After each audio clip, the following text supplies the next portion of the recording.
जबकि तुसी 500 रुपए तक कर रहे हो। आ शौक का मुल अपने अपने आ देखिया सैडों ने सोहना बनया। अच्छा आह गया अद्दू भी सोहना बने तो फिर मजा आंदा रखन दा। खान दा लाज जी सरकार थोम सुक्का ओ भे लैना ओ शामी जना तुसी गोका दुध लैना कोई अद्धा किलो हो जाए। ठीक है ਉਹ ਤੁਸੀਂ ਕਾੜ ਲੈਣਾ ਜੇ ਖੀਲ ਨਹੀਂ ਪਕਾਉਂਦੇ ਤਾਂ ਦੂਸਰਾ ਇਲਾਜ ਹੈ ਕਬਾਲ ਗੰਦਲ ਗੰਡਾਰਾ ਤੇ ਫਿਰ ਵੀ ਪ੍ਰਦੇਸ਼ ਹੀ ਹੁੰਦੇ ਘਰ ਹੀ ਹੁੰਦਾ ਪ੍ਰਦੇਸ਼ ਤੋਂ 50 ਸਾਲ ਵੀ ਰਾਤ ਪਾਕਿਸਤਾਨ ਆਣਾ ਹੀ ਆਣਾ ਇੱਕ ਦਿਨ। हाँ सही है। बिस्मिल्लाहिर्रहमानिर्रहीम अस्सलामु अलैकुम। फार्मिंग टिप्स में शाहिद अली अवान की जानिब से खुश आमदीद। नाजरीन, आज आपकी मुलाकात बचपन से भैंसों के शौकीन एक बुजुर्गों से करवाई जाएगी जिन्होंने अपनी आधी ज़िंदगी सऊदी अरब में काम किया और आधी ज़िंदगी पाकिस्तान में। चलिए आपको इनसे मिलवाते हैं। अस्सलाम वालेकुम। वालेकुम सलाम। क्या हाल चाल है भाईजान? अल्लाह का करम। भाईजान की ना अपना? मोहम्मद अली। चाचा मोहम्मद अली, अपना मज्जां दा काम किन्ने अरसे तो कर रहे हो? ਮਈਆਂ ਦਾ ਕੰਮ ਤੇ ਬੱਚੇ ਤੇ ਬੱਚੇ ਗੁਜਰਾਂ ਦਾ ਕੰਮ ਹੀ ਆ। ਫਿਰ ਬੱਚੇ ਤੋਂ ਲੱਗ ਕੇ ਤੋੜਦਾ ਕੰਮ बचपन तो लैके ये कर रहे हो? हाँ। ते अजकल किन्नियां मज्जां टोटल जानवर रखे जे? घर पंज के। पंज ने? हाँ, 4 मईयां ते गां। 4 मईयां ते गां। केड़ी नस्ल दे जानवर ने? गां ते बलैत ने खास। ठीक है। ते मईयां जड़ियां नीली नीली दियां ने। चाचू बेहतरीन नस्ल केड़ी मज्जां चों? नीली जी। ओदी की पहचान है और ओदी की खूबी? ओदी पछाण है जिवें घीस दा मूंह नहीं हुंदा इंज मूंह होण दे पतले। अच्छा। पिछों चौड़ियां होंदियां। अच्छा। हाँ। ਹੋਰ ਉਹਨਾਂ ਚ ਕੀ ਖਾਸ ਗੱਲ ਹੁੰਦੀ ਕਿ ਤੁਸੀਂ ਉਹਦਾ ਇੰਤਖਾਬ ਕਰਦੇ ਹੋ? ਉਹਦਾ ਦੁੱਧ ਚੰਗਾ ਹੁੰਦਾ। ਕਿੰਨਾ ਕੁ ਦੇ ਛੱਡਦੀ ਦੁੱਧ ਵੱਧ ਤੋਂ ਵੱਧ 14-15 ਕਿਲੋ ਜਾਏਗੀ ਰੋਜ਼ਾਨਾ ਡਾਲੀ ਬਾਜ। ਤੇ ਕਿੰਨੇ ਮਹੀਨੇ ਤੱਕ ਦੇਗੀ? 12 ਮਹੀਨੇ। 12 ਮਹੀਨੇ। ਤੇ ਜੇ ਸੂਣ ਵਾਲੀ ਹੋਈਏ ਤੇ? ਸੂਣ ਵਾਲੀ ਉਹ ਹੋਈ 12ਵੇਂ ਮਹੀਨੇ ਸੋਰ ਜਾਣਾ ਉਹਨੇ। ਹਾਂ। ਤੇ ਕਈ 1.5 ਸਾਲ ਵੀ ਦੇ ਸਕਦੀਆਂ 2 ਸਾਲ ਵੀ ਦੇ ਸਕਦੀਆਂ। ਅੱਛਾ, ਯਾਨੀ ਸੂਣ ਵਾਲੀ ਲੇਟ ਹੁੰਦੀ ਉਹ? ਹਾਂਜੀ। ਠੀਕ ਹੈ। ਹੋਰ ਉਹਦੀ ਇੱਕ ਤੇ ਕੀ ਸਾਲ ਵਰਗਾ ਮੂੰਹ ਹੋ ਗਿਆ ਔਰ ਖਾਣ ਚੱਡਾ ਉਹਦਾ ਚੌੜਾ ਹੋ ਗਿਆ। ਹੋਰ ਉਹਦੀ ਕੀ ਸੋਹਣੇ ਇੱਕੋ ਜੇ ਅੱਗੇ ਪਿੱਛੇ ਜਿਹਾ। ਤੇ ਦੋਵਾਂ ਥਣਾਂ ਦੇ ਵਿਚਕਾਰ ਫਰਕ ਕਿੰਨਾ ਹੁੰਦਾ ਹੈ? ਫਰਕ ਹੁੰਦਾ ਹੈ ਥੋੜੀ ਕੋਈ 1.5 ਉਂਗਲ ਦਾ। 1.5 ਉਂਗਲ ਦਾ? ਹਾਂ। ਠੀਕ ਹੈ। ਤੇ ਅੱਜ ਕੱਲ ਤੁਸੀਂ ਆਪਣੇ ਜਾਨਵਰਾਂ ਦੀ ਕੀ ਖਾਤਰਦਾਰੀ ਕਰ ਰਹੇ ਹੋ? ਸਵੇਰ ਤੋਂ ਲੈ ਕੇ ਸ਼ਾਮ ਤੱਕ ਇਹਨਾਂ ਨੂੰ ਕੀ ਸੇਵਾ ਕਰਦੇ ਹੋ? ਖਾਤਰਦਾਰੀ ਅੱਜ ਕੱਲ ਹਰਾ ਛਟਾਲਾ ਤੇ ਖਾਲ ਤੇ ਸੂੜੀ ਮਸਰਾਂ ਦੀ ਤੇ ਉਹ ਮਸਰਾਂ ਦੀ ਸੂੜੀ ਕਰਾ ਤੇ ਚੋਕਰ ਇਹ 4 ਆਈਟਮਾਂ ਤੇ ਰੋਟੀ ਸੁੱਕੀ ਰੋਟੀ ਉਹ ਪਾਣੀ। ਤੇ ਬਾਕੀ ਚੀਜ਼ਾਂ ਸਾਰੀਆਂ ਭੇ ਕੇ ਪਾਉਂਦੇ ਹੋ ਕਿ ਇੰਜੀ? ਭੇ ਕੇ। ਹਾਂਜੀ। ਆਂਦੇ ਨੇ ਸਰਦੀਆਂ 'ਚ ਸੁੱਕਾ ਪਾਣਾ ਚਾਹੀਦਾ ਵੰਡਾ? ਨਹੀਂ, ਸੁੱਕਾ ਵੰਡਾ ਨਹੀਂ ਪਾਣਾ ਚਾਹੀਦਾ। ਉਹਦੀ ਕੀ ਵਜ੍ਹਾ? ਸਹੀ ਰਹਿੰਦਾ ਭੇ ਕੇ ਤੇ ਵਾਲਾ ਭੇ ਕੇ ਸਹੀ ਰਹਿੰਦਾ। ਹਾਂਜੀ। ਤੇ ਮਿਰਚ ਮਸਾਲਾ ਦਿੰਦੇ ਰਹੋ। ਠੀਕ ਹੈ। ਮਿਰਚ ਮਸਾਲਾ ਜਿਹੜਾ ਆ ਚੌਥੇ ਪੰਜਵੇਂ ਦਿਨ ਗੰਢੇ ਗੁੜ ਮਿਰਚ ਹਰੀ ਕਬਾਲ ਗੰਦਲ ਇਹ ਮਸਾਲੇ ਦਿੰਦੇ। ਕਿੰਨਾ ਕੁ ਵਿੱਚ ਪਾਣਾ ਔਰ ਕਿਸ ਤਰ੍ਹਾਂ ਪਾ ਕੇ ਕੋਈ ਮਿਰਚਾਂ ਪਾ ਲਿਓ ਇੱਕ ਮੈਨੂੰ ਤੇ ਪਾ 1.5 ਪਾ ਗੰਢੇ। ਠੀਕ ਹੈ। ਤੇ ਕੋਈ ਗੁੜ ਪਾ ਲਓ ਭਾਵੇਂ ਥੋੜਾ ਪਾ ਲਓ ਅੱਧ ਪਾ ਲਓ ਤੁਹਾਡੀ ਮਰਜ਼ੀ। ਠੀਕ ਹੈ। ਇਹ ਤੁਸੀਂ ਰਗੜ ਕੇ ਦੇਣੀ ਨੇ? ਰਗੜ ਕੇ ਕੁੱਟ ਕੇ। ਹਾਂਜੀ। ਤੇ ਜਾਨਵਰ ਦੇ ਮੂੰਹ ਚ ਲਾਈ ਜਾਓ? ਹਾਂ। ਜਾਨਵਰ ਨੂੰ ਫੜ ਕੇ ਜਿਹੜਾ ਆਪੀ ਖਾ ਸਕਦਾ ਆਪੀ ਖਾ ਲੈਂਦਾ। ਅੱਛਾ। ਕਈ ਜਾਨਵਰ ਆਪੀ ਪੇ ਖਾਂਦੇ ਨੇ। ਕਈ ਆਪੀ ਵੀ ਖਾ ਲੈਂਦੇ ਨੇ? ਹਾਂਜੀ। ਤੇ ਕਈ ਦੇਣੀ ਪੈਂਦੀ ਆਪੀ। ਤੇ ਹਰ ਚੌਥੇ ਦਿਨ ਦੇਈ ਜਾਏ? ਚੌਥੇ ਦਿਨ ਦੇਈ ਜਾਓ। ਠੀਕ ਹੈ। ਤੇ ਜਿਹੜੀ ਇਹਨੇ ਆਪਣੀ ਪਹਿਲਾਂ ਡਾ ਲੈਣਾ ਤੇ 12ਵੇਂ ਪਾਣੀ ਨਹੀਂ ਡਾਣਾ। ਪਾਣੀ ਪਹਿਲੇ ਡਾਣਾ ਹੈ? ਪਹਿਲਾਂ। ਤੇ ਦੇਣਾ ਸ਼ਾਮ ਦੇ ਟਾਈਮ ਜਾਂ ਸਵੇਰ ਦੇ ਟਾਈਮ? ਨਹੀਂ, 12 ਵਜੇ ਦੇ ਖੜੋ। ਦਿਨ ਦੇ ਟਾਈਮ ਹੀ ਦੇ? ਹਾਂ, ਤੁਸੀਂ ਪਾਣੀ ਡਾ ਕੇ 12 ਵਜੇ ਦੇ ਖੜੋ। ਠੀਕ ਹੈ। ਸਕੂਨ ਮੋਲ ਸਹੀ ਹੋ ਗਿਆ। ਤੇ ਜਿਹੜਾ ਵੰਡਾ ਦੱਸਿਆ ਜੇ ਉਹ ਰੋਜ਼ਾਨਾ ਕਿੰਨਾ ਕੁ ਪਾਣਾ ਚਾਹੀਦਾ? ਉਹ ਇੱਕ ਮਹੀਂ ਨੂੰ 4 ਕਿਲੋ ਹੋਣਾ ਚਾਹੀਦਾ। 2 ਕਿਲੋ ਸੁਬਾਹ 2 ਸ਼ਾਮੀ। ਬੜਾ ਹੁੰਦਾ? ਹਾਂ। ਅੱਜ ਕੱਲ੍ਹ ਛਟਾਲਾ ਆਉਂਦੇ ਆ 4 ਕਿਲੋ ਵੰਡਾ ਖਾ ਕੇ ਨਾਲ ਉਹਦੇ ਤੁਸੀਂ ਉਹਨਾਂ ਨੂੰ ਪੱਠਾ ਕੀ ਪਾ ਰਹੇ ਹੋ? ਛਟਾਲਾ। ਹੋਰ ਸੁੱਕੀ ਤੂੜੀ। ਕਿੰਨੀ ਕੁ ਤੂੜੀ ਪਾਉਂਦੇ ਹੋ ਤੇ ਛਟਾਲਾ ਕਿੰਨਾ ਕੁ ਪਾਉਂਦੇ ਹੋ? ਤੂੜੀ ਪਾ ਹੜਦੇ ਆ ਕੋਈ 4 ਮਹੀਨਿਆਂ ਨੂੰ ਕੋਈ ਮਣ ਕੇ। ਅੱਛਾ। ਠੀਕ ਹੈ। ਹਾਂ। ਤੇ ਛਟਾਲਾ ਕੋਈ 3 ਕੁ ਭੰਡਾ। 3 ਕੁ ਭੰਡਾ? ਪੰਡ ਚ ਕਿੰਨੇ ਮਣ ਹੁੰਦਾ? ਪੰਡ ਵੇ 1.5 ਮਣ ਲਾ ਲਿਆ, ਪੌਣੇ 2 ਲਾ ਲਿਆ ਕੁਤਰ ਕੇ। ਹਾਂ। ਸਹੀ ਹੈ। ਇਹ ਤੁਹਾਡੇ ਜਾਨਵਰਾਂ ਦਾ ਰੋਜ਼ਾਨਾ ਦਾ ਖਰਚਾ ਹੈ।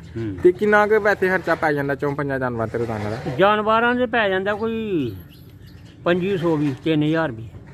ਉਹ ਤੇ ਜਿੰਜ ਦੀ ਖੁਰਾਕ ਪਾਣੀ ਹੋਣੀ ਦਾ ਖਰਚਾ ਪੈਣਾ। ਨਹੀਂ, ਅੱਜ ਕੱਲ ਤੁਸੀਂ ਖੁਰਾਕ ਅੱਛੀ ਪਾ ਰਹੇ ਹੋ ਨਾ? ਹਾਂ, ਖੁਰਾਕ ਪਾਓ ਤੇ ਕਈ ਉਹ ਹੁੰਦੇ ਨੇ ਬੰਦੇ ਵਿੱਚ ਉਹ ਨਿਰੀ ਪਰਾਲੀ ਪਿਆ ਪਾਉਂਦੇ ਨੇ ਗੁਜਰ ਤੇ ਪਰਾਲੀ ਦੇ ਉਹ ਖਰਚਾ ਕਰਦੇ ਨੇ 200-300। ਠੀਕ ਹੈ। ਕਈ ਨਹੀਂ ਲਈ ਦੀ ਉਹਨੂੰ 1500 ਰੁਪਇਆ ਖਰਚਾ ਪਾ ਰਹੇ ਨੇ ਭੋਂਗ ਦਾ ਮੁੱਲ। ਯਾਨੀ ਮੁਖਤਲਿਫ ਲੋਕ ਨੇ 200 ਤੋਂ ਲੈ ਕੇ 1500 ਤੱਕ ਲੋਕ ਮੱਝ ਤੇ ਖਰਚਾ ਕਰਦੇ ਨੇ। ਹਾਂਜੀ। ਜਦਕਿ ਤੁਸੀਂ 500 ਰੁਪਏ ਤੱਕ ਕਰ ਰਹੇ ਹੋ। ਆ ਸ਼ੌਂਕ ਦਾ ਮੁੱਲ ਹੈ ਆਪਣੇ ਆਪਣੇ ਸ਼ੌਕ ਦਾ ਹੈ। ਹਾਂ, ਜਿੰਨਾ ਕਿਸੇ ਨੂੰ ਸ਼ੌਕ ਹੈ, ਜਿੰਨਾ ਸ਼ੌਕ। ਅੱਗੇ ਤੁਸੀਂ ਦੱਸ ਰਹੇ ਹੋ ਨਾ ਕਿ ਜਿੰਨਾ ਗੁੜ ਪਾ ਕੇ ਉਹਨੇ ਮਿੱਠਾ ਹੋਣਾ। ਉਹਨਾਂ ਮਿੱਠਾ ਆ। ਸਹੀ ਹੋ ਗਿਆ। ਹੁਣ 250 ਲੱਖ ਕੇ 1.5 ਦੀ ਵੀ ਹੈ, 1.25 ਦੀ ਵੀ ਹੈ, 3 ਲੱਖ ਦੀ ਵੀ ਹੈ। ਹਾਂ, ਫਰਕੋ ਫਰਕੀ। ਜਿਹੜੀਆਂ ਤੁਹਾਡੀਆਂ ਮੱਝਾਂ ਨੇ ਇਹ ਕਿੰਨੇ ਕਿੰਨੇ ਵਾਲੀਆਂ ਨੇ? ਇਹ ਸਾਡੀਆਂ ਮਈਆਂ ਆਈ ਦੀਆਂ 2.5 ਦੀ, 5 ਲੱਖ ਦੀ ਜੋੜੀ, ਤੇ 10 ਲੱਖ ਦੀਆਂ ਆਈਆਂ। ਕਿੱਥੋਂ ਲਿਆਂਦੀਆਂ ਹਜੇ? ਆਹਾਂ 2 ਲਿਆਂਦੀਆਂ ਹਨ। ਮੁੰਡਾ ਪਸਰੂਰ ਦਾ ਅੱਛਾ ਲਾਇਆ, ਕਾਕਾ ਮੁੰਡਾ ਦਾ ਨਾਂ ਹੈ। ਅੱਛਾ। ਮੰਡੀ ਲਿਆਂਦਾ ਮਈਆਂ, ਉਹਦੇ ਕੋਲ ਮੁਕਵਾਈਆਂ ਹਨ ਉਹ ਤੋਂ। ਸਹੀ ਹੋ ਗਿਆ। ਤੇ ਆਪਣਾ ਮੱਝਾਂ ਦੁੱਧ ਕਿੰਨਾ ਕੁ ਦਿੰਦੀਆਂ ਨੇ ਚਾਰ ਰੋਜ਼ਾਨਾ? ਇਹ ਦੁੱਧ ਘਰ ਛੱਡਦੀਆਂ ਨੇ ਕੋਈ ਮਾਣੇ ਰੋਜ਼ਾਨਾ ਦਾ? ਰੋਜ਼ਾਨਾ। ਇਹਨਾਂ ਨੂੰ ਕਿੰਨੇ ਕਿੰਨੇ ਮਹੀਨੇ ਹੋ ਗਏ ਸੋਇਆ? ਇਹਨੂੰ ਜੇ ਕੋਈ 2.5 ਮਹੀਨੇ ਹੋ ਗਏ ਨੂੰ ਜਿਹਨੂੰ ਸੋ ਰਿਹਾ ਅੱਗੂ। ਅੱਛਾ। ਤੇ ਦੂਸਰੀਆਂ ਨੂੰ ਵੀ ਕੋਈ 6-6 7-7 ਮਹੀਨੇ ਹੋ ਗਏ ਨੇ। ਸਹੀ ਹੋ ਗਿਆ। ਤੇ ਇਹਨਾਂ ਦੇ ਮਤਲਬ ਕਿ ਤੁਹਾਨੂੰ ਦੱਸਿਆ ਕਿ 2500 ਖਰਚਾ ਆ ਜਾਂਦਾ ਹੈ, ਤੁਹਾਨੂੰ ਰੇਟ ਕੀ ਮਿਲਦਾ ਇੱਥੋਂ ਦੁੱਧ ਦਾ? ਦੁੱਧ 120। 120 ਹਾਲਸ? ਹਾਲ ਮਾਸ਼ਾਅੱਲਾ 4 ਮਣ ਤੇ ਫਿਰ ਉਸ ਹਿਸਾਬ ਨਾਲ ਬਣ ਗਿਆ 4800 ਦਾ। ਯਾਨੀ 2500 ਖਰਚ ਕਰਕੇ 2500 ਬਚ ਵੀ ਜਾਂਦਾ ਹੈ। ਹਾਂਜੀ ਹਾਂਜੀ, ਬਿਹਤਰੀਨ ਹੋ ਗਿਆ। ਤੇ ਕਿੰਨੇ ਬੰਦੇ ਇਹਨੂੰ ਸੰਭਾਲਦੇ ਨੇ? ਇੱਕ ਬੰਦਾ? ਇਹੋ ਹੀ ਬੰਦਾ ਸੰਭਾਲ। ਠੀਕ ਹੈ। ਤੇ ਮਾਸ਼ਾਅੱਲਾ ਇਹ ਤੁਸੀਂ ਸ਼ੈੱਡ ਬੜਾ ਜ਼ਬਰਦਸਤ ਬਣਾਇਆ ਹੈ। ਇਹਦਾ ਤੁਹਾਨੂੰ ਕਿੱਥੋਂ ਆਈਡੀਆ ਆਇਆ ਕਿ ਸਾਰਾ ਤੁਸੀਂ ਦੇਖੋ ਨਿਕਾਸੀ ਦਾ ਨਿਜ਼ਾਮ ਬਣਾਇਆ ਕਿ ਪਿਸ਼ਾਬ ਵੀ ਔਰ ਜੋ ਵੀ ਪਾਣੀ ਛਾਣੀ ਬਾਹਰ ਚਲਾ ਜਾਂਦਾ ਹੈ? ਇਹ ਸੈੱਡਾਂ ਹਾਂ ਵੇਖ ਕੇ ਆਏ ਹਾਂ ਇੱਕ। ਅੱਛਾ। ਇਹ ਜੋਧੇ ਵਾਲੀ। ਅੱਛਾ। ਉਹਨਾਂ ਸੈੱਡ ਬਣਾਇਆ ਸੀ ਤੇ ਉਹ ਆਹ ਦੇਖਿਆ ਸੈੱਡ ਉਹਨਾਂ ਸੋਹਣਾ ਬਣਿਆ। ਅੱਛਾ। ਆਹ ਗਿਆ ਅੱਡੂ ਵੀ ਸੋਹਣਾ ਬਣਿਆ ਤੇ ਫਿਰ ਮਜ਼ਾ ਆਉਂਦਾ ਰੱਖਣ ਦਾ। ਫਿਰ ਆਹ ਸਾਰਾ ਸੈੱਡ ਸੋਹਣਾ ਬਣਾਇਆ। ਸਹੀ ਹੈ। ਹਾਂਜੀ। ਚਾਚੂ ਇਹ ਦੱਸੋ ਕਿ ਮੱਝਾਂ ਨੂੰ ਅਗਰ ਕੋਈ ਮਸਲਾ ਹੋਈਏ, ਜੇ ਮਤਲਬ ਜਾਨਵਰ ਜਿਸ ਤਰ੍ਹਾਂ ਬੰਦੇ ਬਿਮਾਰ ਹੁੰਦੇ ਨੇ, ਜਾਨਵਰ ਬਿਮਾਰ ਹੋ ਜਾਂਦੇ ਨੇ, ਹਾਂਜੀ ਹਾਂਜੀ, ਤੁਸੀਂ ਇਹਨਾਂ ਦਾ ਕੀ ਹੱਲ ਕਰਦੇ ਹੋ? ਕੋਈ ਆਪ ਹੀ ਕਰਦੇ ਹੋ ਜਾਂ ਡਾਕਟਰਾਂ ਕੋਲ ਟੀਕੇ ਲਗਾਉਂਦੇ ਹੋ? ਨਹੀਂ, ਡਾਕਟਰ ਵੀ ਤੇ ਆਪਣਾ ਇੱਕ ਟੀਕਾ ਮਿਲਦਾ ਹੈ 100 ਲੱਖ। ਅੱਛਾ। ਉਹਦਾ ਨਾਂ ਹੈ। ਅੱਛਾ। ਉਹ ਟੀਕਾ ਜਿਹੜਾ ਆ ਉਹ ਤੁਸੀਂ ਮਈਆਂ ਨੂੰ ਬੁਖਾਰ ਹੋ ਰਿਹਾ ਹੈ, ਅੰਦਰੋਂ ਕੋਈ ਸ਼ਿਕਾਇਤ ਹੋ ਰਹੀ ਹੈ, ਉਹ 2 ਵਾਰੀ ਟੀਕੇ ਲਾ ਲਓ, ਠੀਕ ਹੋ ਜਾਂਦੇ? ਠੀਕ ਹੋ ਜਾਏ ਜੀ। ਮਸਾਲਾ ਦਿਓ। ਮਸਾਲੇ ਬੜੇ ਬੜੇ ਸ਼ਹਿਰ ਮਿਲ ਸਕਦੇ ਨੇ। ਅੱਛਾ। ਡਾਕਟਰ ਨਾਲ ਰابطਾ ਕਰੋ, ਇਹ ਗੱਲ ਹੈ। ਉਹ ਡਾਕਟਰ ਦੱਸੇਗਾ ਤੁਹਾਨੂੰ ਇਹ ਸ਼ਾਇਦ ਵਜ੍ਹਾ। ਅਗਰ ਮੱਝ ਨੂੰ ਫਾਰਾ ਹੋਈਏ ਅਚਾਨਕ ਘਰ, ਤੇ ਕਈ ਪਿੰਡਾਂ 'ਚ ਲੋਕਾਂ ਕੋਲ ਡਾਕਟਰ ਦੂਰ ਹੁੰਦਾ ਹੈ, ਤੇ ਉਹ ਕੋਲ ਜਾਣ ਦੀ ਫੀਸ ਬੜੀ ਲੈਂਦੇ ਨੇ। ਕੋਈ ਦੇਸੀ ਨੁਸਖਾ ਤੁਹਾਡੇ ਕੋਲ ਹੈ ਕਿ ਉਹਨੂੰ ਦੇਈਏ? ਦੇਸੀ ਨੁਸਖਾ ਹੋਣਾ ਤੁਹਾਡਾ ਥਣ ਬੰਦ ਹੋ ਗਿਆ ਨਹੀਂ ਦਾ। ਹਾਂ। ਥਣ ਦਾ ਇਲਾਜ ਜੀ ਸਰਕਾਰ ਥੋਮ ਸੁੱਕਾ ਉਹ ਭੇ ਲੈਣਾ।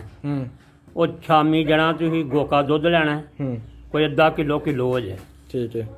ਉਹ ਤੁਸੀਂ ਕਾੜ ਲੈਣਾ। ਜੇ ਖੀਰ ਨਹੀਂ ਪਕਾਉਂਦੇ ਆਮ ਖਾਣ ਵਾਲੀ, ਉਂਝ ਹੋ ਜਾਣਾ ਉਹਨੇ।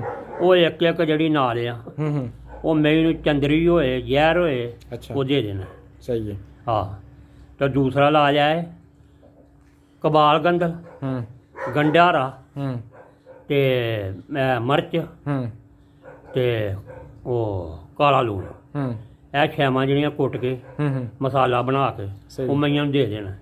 ਮਈਆਂ ਇੱਕ ਭੱਠੇ ਚੰਗੀ ਖਾਣ ਦੀਆਂ, ਗਵਾਲੀ ਚੰਗੀ ਕਰਨ ਦੀਆਂ, ਅੱਛਾ ਰਹਿਣ ਦੀਆਂ ਸੁਤਰ ਤੰਦਰੁਸਤ। ਠੀਕ ਹੈ। ਹਾਂਜੀ। ਇਹ ਕੁਆਰ ਗੰਦਲ ਐਲੋਵੇਰਾ ਜਿਹਨੂੰ ਕਿਹਾ ਜਾਂਦਾ ਹੈ। ਅੱਛਾ। ਇਹਦੇ ਨਾਲ ਕਿਆ ਇਹਨਾਂ ਦਾ ਫਾਰਾ ਵੀ ਸਹੀ ਰਹੇਗਾ? ਫਾਰਾ ਵੀ ਸਹੀ ਰਹੇਗਾ। ਜ਼ਹਿਰ ਨੂੰ ਵੱਢਣ ਦੀਆਂ, ਜ਼ਹਿਰ ਹੋ ਜਾਂਦਾ ਅੰਦਰ ਜਾਨਵਰ ਨੂੰ, ਹਾਂਜੀ ਹਾਂਜੀ, ਉਹਨੂੰ ਕੱਟਣ ਦੀਆਂ। ਸਹੀ ਹੋ ਗਿਆ। ਹਾਂਜੀ। ਅੱਛਾ, ਤੁਸੀਂ ਜਿਹੜੇ ਅਗਰ ਨਵੇਂ ਮੁੰਡੇ ਨੇ ਉਹਨਾਂ ਨੂੰ ਕੀ ਨਸੀਹਤ ਕਰੋਗੇ ਕਿ ਇਹ ਕਾਰੋਬਾਰ ਕੈਸਾ ਹੈ, ਕਰਨਾ ਚਾਹੀਦਾ ਹੈ, ਨਹੀਂ ਕਰਨਾ ਚਾਹੀਦਾ? ਨਹੀਂ, ਕਾਰੋਬਾਰ ਅੱਛਾ ਹੈ। ਅੱਛਾ, ਕਾਰੋਬਾਰ ਅੱਛਾ ਹੈ। ਇਹ ਡੰਗਰ ਨੂੰ ਸਾਂਭਣਾ ਪੈਂਦਾ ਹੈ, ਸਾਂਭ ਕਰਨੀ ਪੈਂਦੀ ਹੈ। ਜੇ ਬੰਦਾ ਆਪਣੀ ਸਾਂਭ ਕਰਦਾ ਆ, ਇੰਝ ਜਾਨਵਰ ਦੀ ਕਰਨੀ ਪੈਂਦੀ ਹੈ। ਸਹੀ ਹੈ। ਇਹਨਾਂ ਨੇ ਸੁਥਰੀ ਆਪਣੇ ਜਾਨ ਨਾਲ ਵੱਧ ਰੱਖੋ ਤਾਂ ਫੇਰ ਕੰਮ ਬਣਦਾ। ਤੇ ਆਖੋ ਇੰਝ ਹੀ ਰੱਖ ਛੜੀਏ ਤੇ ਕੋਈ ਨਹੀਂ, ਆਪਣੀ ਜਾਨ ਤੋਂ ਵੱਧ ਰੱਖੀਏ ਤੇ ਫਿਰ ਮਜ਼ਾ ਆਉਂਦਾ ਕਾਰੋਬਾਰ ਦਾ। ਫਿਰ ਪ੍ਰੋਫਿਟ ਵੀ ਹੁੰਦਾ। ਹਾਂਜੀ। ਸਹੀ ਹੈ। ਹੋਣਾ ਹੈ ਇੱਥੇ ਬੇਲੀ ਦੇ ਘਾਟ ਦੇ ਘਾਟ ਕੋਈ 50 ਲੱਖ ਰੁਪਇਆ ਲਾਇਆ। ਠੀਕ ਹੈ। ਨੀਆਂ ਥੱਲੇ ਤੋਂ ਲਾ ਕੇ ਚੁੱਕੀਆਂ ਨੇ ਤੇ ਸ਼ੌਂਕ ਹੀ ਸਾਨੂੰ ਨੀਆਂ ਰੱਖਣ ਦਾ, ਮੁੰਡ ਦਾ ਸ਼ੌਂਕ ਹੈ। ਹਾਂਜੀ। ਇਹ ਨਹੀਂ ਅੱਗੇ ਤੋਂ ਚਲੋ ਮਾਂ ਪਿਓ ਪਿਆ ਕਰਦਾ ਸੀ, ਬਾਹਰੋਂ ਆਇਆ ਸੀ ਕੋਈ 30-35 ਸਾਲ ਬਾਅਦ, 30-35 ਸਾਲ ਦਾ ਸਾਨੂੰ ਸ਼ੌਂਕ ਸੀ ਅੱਗੇ ਵੀ, ਤੇ ਹਾਂ ਮਈਆਂ ਸ਼ੁਕਰੀ ਰੱਖੀ ਹੈ। ਸਹੀ ਹੈ। ਤੇ ਆਹ ਸ਼ੁਕਰ ਲਈ ਰੱਖੀਆਂ ਨੇ ਮਈਆਂ ਇਨਸ਼ਾਅੱਲਾ ਵਧਾਣੀਆਂ ਨੂੰ ਹੁਣ ਇਨਸ਼ਾਅੱਲਾ ਆ ਗਰਮੀਆਂ ਦੇ ਵਿੱਚ। ਠੀਕ ਹੈ। ਕੋਈ 10-12 ਮਈਆਂ ਪਾਵਾਂਗੇ ਹੋਰ। ਯਾਨੀ 30-35 ਸਾਲ ਤੁਸੀਂ ਬਾਹਰ ਵੀ ਲਾ ਆਏ ਹੋ? ਹਾਂ, ਬਾਹਰੋਂ ਲਾ ਕੇ ਆ ਕੇ ਤੁਸੀਂ ਸ਼ੌਕ ਕੀਤਾ ਹੈ? ਹਾਂਜੀ। ਸਊਦੀਆ ਗਏ ਦੇ ਹੋ? ਸਊਦੀਆ। ਤੇ ਵਾਪਸ ਆ ਕੇ ਤੁਸੀਂ ਫੇਰ ਵੀ ਆਪਣੇ ਸ਼ੌਕ ਨੂੰ ਨਹੀਂ ਛੱਡਿਆ? ਸ਼ੌਕ ਨਹੀਂ ਛੱਡਿਆ। ਤੇ ਉਂਝ ਅਗਰ ਕਾਰੋਬਾਰੀ ਲਿਹਾਜ਼ ਨਾਲ ਦੇਖਿਆ ਜਾਏ ਤੇ ਬਾਹਰ ਠੀਕ ਰਹਿੰਦਾ ਜਾਂ ਪਾਕਿਸਤਾਨ? ਨਹੀਂ ਬਾਹਰ ਦੀ ਤਾਂ ਮੌਜ ਹੀ ਹੋ ਰਹੇ, ਫਿਰ ਵੀ ਪ੍ਰਦੇਸ਼ ਹੀ ਹੁੰਦੇ, ਘਰ ਹੀ ਹੁੰਦਾ। ਪ੍ਰਦੇਸ਼ ਤੋਂ 50 ਸਾਲ ਵੀ ਰਾਤ ਪਾਕਿਸਤਾਨ ਆਣਾ ਹੀ ਆਣਾ ਇੱਕ ਦਿਨ। ਹਾਂ ਸਹੀ ਹੈ। ਉਹ ਬੰਦਾ ਜੋ ਹੁਣ ਬੁਢੇਪੇ ਵਿੱਚ ਹੋਏ ਤਾਂ ਬਾਹਰ ਕੀ ਕਰਨਾ? ਹਾਂ ਜੋ ਸਾ ਜਵਾਨੀ ਹੋਏ ਉਦੋਂ ਸਾ ਕਾਰੋਬਾਰ ਹੋ ਸਕਦਾ ਬਾਹਰ। ਬਿਲਕੁਲ। ਤੇ ਜੋ ਬੁਢੇਪੇ ਵਿੱਚ ਹੋਏ ਤਾਂ ਫਿਰ ਆਪਣੇ ਆਪ ਘਰ ਆਉਣਾ ਚਾਹੀਦਾ। ਸਹੀ ਹੈ। ਹਾਂ ਬਹੁਤ ਸ਼ੁਕਰੀਆ ਅੰਕਲ ਜੀ, ਤੁਸੀਂ ਬੜੀ ਅੱਛੀ ਗੁਫ਼ਤਗੂ ਕੀਤੀ ਹੈ। ਅਸਲਾਮ ਵਾਲੇਕੁਮ।